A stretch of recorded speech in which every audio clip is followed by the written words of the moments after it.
Hi, my name's Amy. I'm the manager at the Dallas Public Library, and today we're going to be doing a program called Kondo Your Quarantine.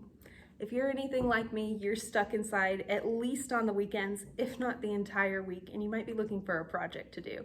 I found this awesome project from the book by Marie Kondo, The Life-Changing Magic of Tidying Up. It came out in 2014, translated from Japanese, and she also has a book called Spark Joy, and she's coming out with a book, I believe in July, called Joy at Work. She also has a TV show, I think it's on Hulu. It's really cute, highly recommend it. So here in America, we're a lot more familiar with the concept of spring cleaning. I know I spring clean at least once a year, if not twice, but this method is a lot more focused on your actual items as opposed to cleaning things like your baseboards. You're supposed to be able to tidy once and it's done forever, which sounds really nice to me. It does take a while. I've been working on it for a little over a month and I still have quite a ways to go. But I've made a lot of exciting progress and I'm really liking how things are looking right now. So Marie Kondo actually starts us off by asking us to imagine what we want our space to look like. So you guys can do this after the video is over, but this actually really surprised me. I thought that was a little hokey and I thought, I guess I'm just gonna imagine the same space that I already have for the most part. It turns out that the space I imagined is really different from the space that I actually live in. I have 2 kids, so my house tends to have a lot of clutter, a lot of random things running about here, and a lot of picture frames and artwork that they've done and things like that. But when I stopped and thought about what I would actually like it to look like, it turns out I really hate clutter. I don't want anything on a surface. In my head, my ideal house would have completely bare counters, not a thing on them. The end tables wouldn't have lamps, they wouldn't have picture frames. The only thing that would be everywhere would be plants. I really like plants. And my walls would be far more full of art than they currently are, and art that I'm not accustomed to buying. I actually, envisioning my space, I would really like some quirky local art, and I tend to just go into Kirkland's when they're having a sale and say, oh, that's cheap, I'll buy that. And that is not what I actually want my house to look like. So first of all, you're going to do that. It kind of keeps you from buying things that you ultimately don't want, and it also is going to help you in realizing what you're getting rid of versus what you're keeping. Okay, getting started on this project. So the major difference between what she does and what we're used to here is she actually cleans by categories. This made a huge difference for me, and it's something that I really am going to continue doing in the future, because when we tend to clean, we go into one room, say you clean your bedroom, and you end up finding, oh, these are the kids' books, I'll throw them up in their room, and this random thing can go in the basement. And in the end, your room is clean, but now those other rooms have this junk, and it tends to just keep moving and moving. I know that I have junk piles. They end up in my laundry baskets, which is frustrating because I like using laundry baskets for laundry baskets. I end up having these laundry baskets just full of junk that I just doesn't really have a place, and I haven't put it away, and it just kind of goes from room to room. This completely prevents you from doing this. So she has a couple different categories, but what she starts with first is clothing. Okay, so if you've ever watched the show, what she actually has them do is get out every item of clothing that they have. Everything from the dresser, everything from the closet, everything from storage, all their shoes, all the belts, all the scarves, everything. And they normally just pile it up on their bed. And you really get a sense of how much you have when you do this. It's pretty overwhelming. And then what they do is they go through each item one by one. And what they end up doing, and it seems hokey, I know this, it's a little bit different, but they hold up each item and ask themselves, does this spark joy? What ended up happening for me is I found that I'm holding on to a lot of clothes that I like, but they don't fit me anymore. And so they're in my closet still in the hopes that one day I can wear them again. But I think it's pretty obvious that going into your closet and looking at clothes that don't fit you anymore is not something that's ever sparking joy. So I'm going to show you a couple differences here in my clothes and what I found that sparks joy and what doesn't, and maybe you can kind of get a feel for it. So this I got at a conference, and yes, a lot of my t-shirts are library themed because I'm a library nerd. It says I'm a library can. I don't know, I got it free at a conference and I thought, oh, I like big t-shirts to sleep in, maybe this will be fine. It turns out it's just not a comfy t-shirt. This thing doesn't really bend up very well and I just really don't like it, but I've held on to it because I'm just like, free t-shirt. So this is something that I got rid of during this process and I just brought it in here to show you. Now this shirt is pretty unique and it sparks a lot of joy for me, and I'm gonna have to explain it because it's a little bit weird. So this, if you can see it, is Gregory. Gregory is a ghost who wears pants, and Gregory has really long legs, if you can't tell. I think he's hilarious, but more to the point, he is done by a local artist in Hiram. And when I worked at the Hiram Library, it was a teenager who would come into a lot of our programs, and she showed us her artwork, and we just thought Gregory was hilarious. And she's actually made a bunch of t-shirts out of him. So I bought one, and it reminds me of a funny time in my life, a time that I enjoyed. It's supporting local art. I think Gregory is hilarious, and it's definitely unique. So I'm keeping this one. I love this shirt, and I wear it all the time. Which, by the way, if you enjoy Gregory the Ghost, I'm going to link her shop down below. She has a couple other awesome designs. So that's kind of the difference between what sparks joy and what doesn't. It's going to be really up to you, but I found that I got rid of quite a bit. It also helped a lot to kind of see what the holes are in my wardrobe.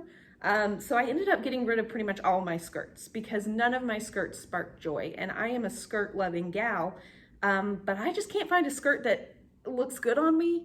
And I end up buying one because I'm like, yeah, this is as good as it's gonna get. And then I take it home and I try and wear it and I hate it. I actually just bought a skirt that it turns out I hate. So I'm getting rid of all those. And next time when I'm out at the mall, I normally look for t-shirts just for fun, but I'm going to try harder to find a skirt that is going to actually spark joy, not just a skirt that works for me. So next up, I'm going to show you her folding style. Her folding style is really infamous, and I have two drawers here. One that's folded her way, it's going to be my drawer, and one that's folded a different way, not her way, and that's my husband's drawer. He folds his own laundry, sorry. And then I'm going to show you how we did this, okay? So first off, here's my drawer. This is folded the Marie Kondo way, so they kind of sit up like this. So you can easily pick out which one you want. You can see exactly what you're looking at, and they're easy to put away, pull out, tuck back in. I really enjoy it. And here's what we used to do anyway. So these are my husband's clothes. And you can see here how it's a little bit harder to see what you're wanting. If you're a kid, I have two little girls. They're always looking for their favorite clothes, and they look kind of like this, you know, like they're just, oh, where's that shirt? They're not neatly looking. And right here is a good example of they can see where their shirt is, easily pull that thing out, and you can see here it hasn't made a giant mess. So I'm going to show you now how to fold them. All right, so first of all, we're going to pull out Gregory here again. So what you first do is you are going to lay it down all nice and smooth. My shirt is clearly wrinkled, but that's because it rode in the car on the way here. So you're gonna lay it down, you're gonna fold it right like that, and then tuck in the sleeve. Fold it over again, tuck in the sleeve, give it a nice smooth, and then you're going to fold it up until it can sit like that. So when you put that in the drawer, I can tell that this is a Gregory t-shirt, and it seems to save a little bit of space as well. Now here's how I fold my pants. They're a lot like how she folds them, but I put a little twist on it. So I have a lot of black leggings, and some are my very favorites, and some I only wear on, you know, days when I'm prepared to get dirty. So what I do is I first tuck this out so I can see which black leggings that these are without having to unfold them all the way. And then you put it together lay it down, smooth it out, and then do the exact same thing.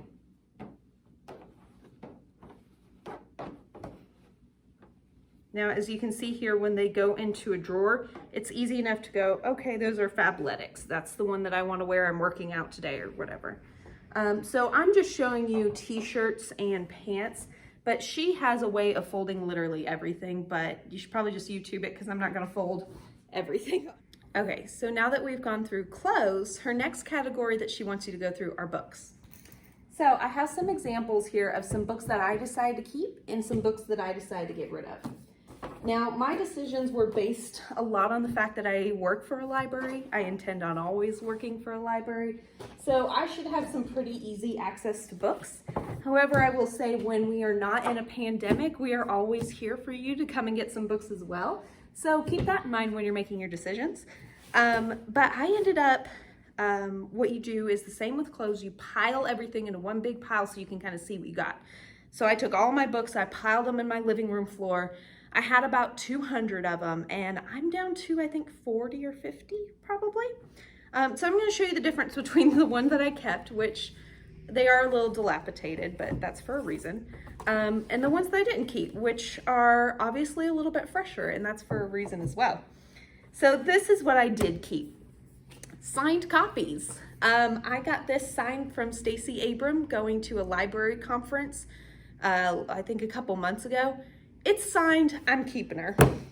This book that you can't tell what it is, this is The Hobbit. This is one of the first adult books that I read as a kid, and it's the book that my dad read when he was a kid. He handed it down to me. It's got like this weird old version of Bilbo and Gollum. So I'm keeping that one. That has some sentimental purpose. This was my favorite book in my teenager years. So in other words, it's pretty angsty. But I'll still read it and get a lot out of it. And it's something that I can kind of read over and over. And speaking of reading over and over, this baby is a Harry Potter book. Clearly she is well loved. And no, I'm not willing to replace it. So I chose to keep things that had sentimental value and things that I could read over and over. This is a good reason right here. If you're ever caught in a pandemic, you might want to keep a couple things on hand that you would really like to read. So I didn't want to get rid of everything. But here's examples of what I did get rid of. Okay, so for example, this book is called The Grace Year. It was really good. It's YA. I don't normally read YA, but I really liked it. I got it at a conference for free. A lot of times they'll give us books for free so that we hopefully buy them for our libraries if we like them, and I liked it. But I've read it once and I don't really plan on reading it again, so it served its purpose. I enjoyed it. Time to say goodbye. The next two are books that I've been wanting to read for years. So these books are not sparking joy because they spark guilt. This is Utopia by Sir Thomas More, and this is Catch-22 by Joseph Heller. I've read the beginning of Catch-22 probably 15 times, and I hate it every time. I don't think I'm ever going to read this one. And this has been on my list of books that I should read for forever, but honestly, I'm not going to read it. If I'm being honest with myself, it's just a classic that I wish that I would read. So I'm going to get rid of these three. And you can tell the difference here in what is sparking joy and what is not sparking joy. That's going to be a word that she uses over and over. Something that sparks joy generally has some kind of sentimental value, something that you really enjoyed and that you will go back to. Something that doesn't spark joy is something that has fulfilled its purpose. This book did spark joy, but it's fulfilled its purpose. I no longer need it. So those are kind of the differences. Not only are you looking for things that spark joy or make you happy, but you're looking to see if your item still has a purpose or if it's already fulfilled its purpose for you. Okay, so next up are going to be papers. And by papers, she means things like documents, like your birth certificate and your social security card, things like your receipts, also random things like birthday cards that you might have just kept for no real reason, warranties, things like that. So we're going to go through that. I didn't really bring anything because it felt weird to go through my documents with you guys, but I'm going to explain it, okay? So first of all, with those important things like your birth certificate, your marriage license, you want those digitized. Obviously after that, don't throw them away, but you're gonna wanna scan them and you're gonna wanna put them in a safe place in case it ever floods, in case you ever need it right away. We have those services here for you at every single library, so feel free to bring those things in. Okay, so after you're digitizing your items, then you're going to want to file them in a way that makes sense, that's easy to find, and that's safe. So I have one example here. This is my child's artwork, which we don't really get into until the last one, which is sentimental items, but I'm gonna show it to you as an example. So with their artwork, what I did is I put it in these plastic things and put it in a notebook. It's easy to see, and it also keeps it dry in case there ever is some dampness down in my basement. So that's a really good way to keep your documents. After going through those important ones, you're gonna wanna go through your receipts and look at the dates and decide what you need to keep and what is time to get rid of. And then finally, you're gonna go through those pieces of paper that are scrap notes, that are birthday cards, that are things that you've held on to because there was never a good time to just go through and throw them away. And you're gonna wanna make those decisions. And like she said, has it served its purpose? Is it still serving a purpose? Birthday cards are meant to show someone, I thought of you, I love you, here's a little sentimentality. It served its purpose when you read the note. You've read it, it's time to get rid of it. Okay, and next up is going to be what she calls kimono or miscellaneous items. So miscellaneous items obviously encompass a lot in our house, but one of my favorite parts of this was going through and picking up all that random clutter, mostly things like decorative items, and piling them all up and seeing what is it that I'm keeping because I paid for it. So I'm gonna show you an example here. So this is a clutter item that I had in my basement. It was for Valentine's Day at one point, bought off the Target dollar aisle when I wanted cheap Valentine's Day decor. It serves absolutely no purpose. I think it's a platter, but I hate baking, so I'm not going to ever like have some cookies on this thing. We would just kind of put it out around Valentine's Day if we remembered and let crap just kind of accumulate into it until after Valentine's Day. This thing sparks absolutely no joy whatsoever. I'm getting rid of it. But something that does spark joy and that I'm keeping, and I actually have a lot of, is going to be my grandmother's artwork. She was an artist. She died last year. I really enjoy her art. It's all over my house. For obvious reasons, this sparks joy and I'm keeping it. Okay, and last up we have all of our sentimental items. I'm not too much of a sentimental girl, but I actually found this a little bit hard to do. So I'm gonna show you some choices that I made. First of all, my kids' artwork. I have one child who is wanting to be an artist when she grows up, and she is constantly drawing. If I kept everything that she ever drew, I would have to buy a second house to keep it in. So I had to make some hard choices, and what I ended up choosing are things that I remember her doing. So for instance, there's a couple on here that she worked really hard on when we were on road trips. I tend to give my kids like coloring pencils and paper to work on while we're driving. And so I remember specifically when she made these, and she obviously worked really hard on them. She covered the entire page. Here's a duck that's crying with the word mommy. I mean, I don't know what that's supposed to mean, but she obviously spent a lot of time on that one. And I also kept stuff that kind of shows how they progress. So for instance, this is one of her first takes at an animal. It's kind of just a representation of what she was drawing in that time. And anything that kind of looked too much alike, anything that I don't really remember, anything that she clearly just scribbled and handed me something, is something that I went ahead and got rid of. Now, I say that because like I said, I'm not terribly sentimental, so it didn't bother me to just get rid of that stuff. But if it bothers you, you can always digitize it and keep a digital library of everything they've ever done. But I've really enjoyed keeping this binder of what I'm proud of her for doing, what she's proud of herself for doing, and things that have memories attached. So they're all in here with these plastic things. They're all dated. They're in I can't say that word. They're in order by date, sorry. And we actually keep this in our living room on a shelf with their other art supplies. And a lot of times they'll bring it down and look at it themselves. And what's really nice too is having it there. There's a lot of empty ones at the back. So if they ever do something that they're really proud of, I'll say, that's one for the books. And we date it and we put it in. So this is a really cool way to keep all their stuff. Another thing that I did when going through sentimental items is decide to only pick one thing from one part of my life. So for instance, my first daughter was born really preemie, and I ended up keeping a lot of her clothes from that time just because she was so tiny. And I probably had about 20 of her outfits from the first 2 months of her life. And half of them I definitely don't remember putting her in. And I ended up just keeping one of them. It represents her size. It's the most sentimental to me. It's the one she came home from in the hospital. And you can see how that will junk up your house having 20 baby outfits from just 1 month of a baby's life when you have 2 kids. But just keeping one fulfills the same purpose. It's a sentimental thing that you can look at, you can visually see, and you don't need 20 of that same item. So that's how I made a lot of my choices. I don't know if that'll help you make your choices, but it certainly did help me. Okay, and last one is going to be storage.